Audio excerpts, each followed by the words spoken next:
buenos días. Estamos con Brian Wong, que va a estar ahora en la conferencia WebConfLatino. Él es uno de nuestros invitados especiales. Y ahora vamos a comenzar a hacer unas cuantas preguntas para que nos cuente acerca de lo que nos tiene preparados para la conferencia. Hello, Brian. How are you doing? I'm doing great. How about you? Good. Pretty good. It's very nice to have you here.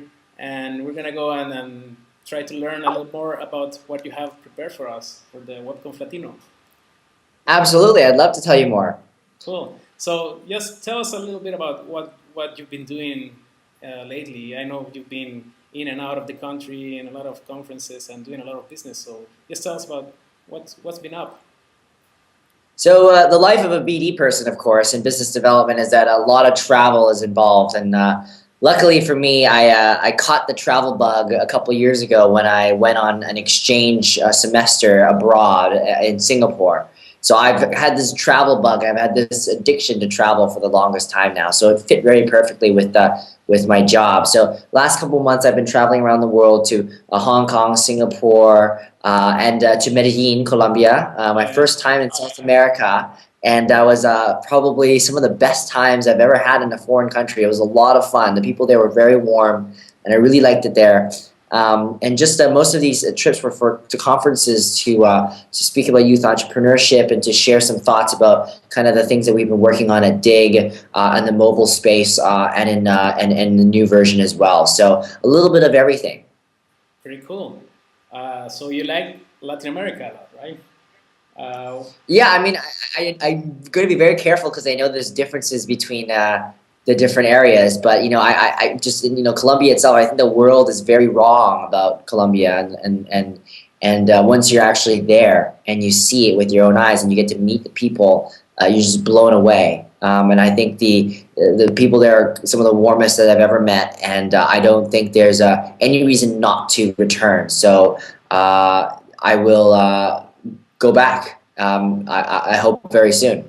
Yeah, I haven't been there, but there's an ad campaign going on TV that says that Colombia, if you go there, the only risk is that you're gonna want to stay there forever. So yeah. Okay. And people will like, what are you talking about? Until they actually get there, they go, wow, I get it now. Yeah. Okay, that's cool. So how about what you're doing now in San Francisco? I see the background. You were telling me you're in an incubator right now. Yeah, so as you can see, this is not Digg, and something that's actually very recent, and I'm glad that now I can finally talk about it publicly, is as of last a couple weeks, I am now officially not with Digg. I moved on to start my own company, and this new company is in the mobile advertising space, and I've decided that I'm going to incubate it, and this is the office that I've been working out of over the last couple weeks. So that's a very exciting next move for me, and as you can almost see, it's sort of like it just reflects the life of an entrepreneur and the excitement and the changes and the volatility that happens on a very regular basis. Yeah, it's like in these times, 6 months is like you're like a lifetime. Things change pretty fast. Yeah, so they kind of joke.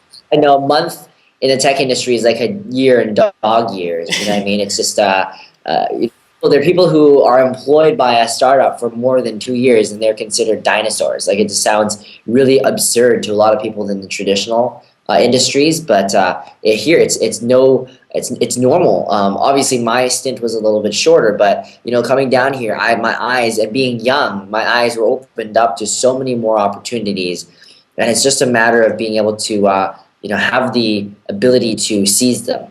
Yeah, so it's pretty amazing how, I mean, at a pretty young age, you have been able to start a lot of companies, because before Digg, you started, I think, a few companies. Then you became kind of a rock star there in Silicon Valley, I think. You started working at Digg, and now you're starting your own company again. Are you already talking to investors for this new venture and doing all that kind of work? Yeah, so I would say that the reason why I kept on doing it, I kept on starting so many different things, is I think at the end of the day, in order to ride a bike, you don't learn it by reading a book. You ride the bike, right? So for me, it was doing it is probably the best way that I had learned all the ways to even think about having the possibility and the lower barriers to entry and being able to start something. The biggest barriers for people is that most of it's psychological, right?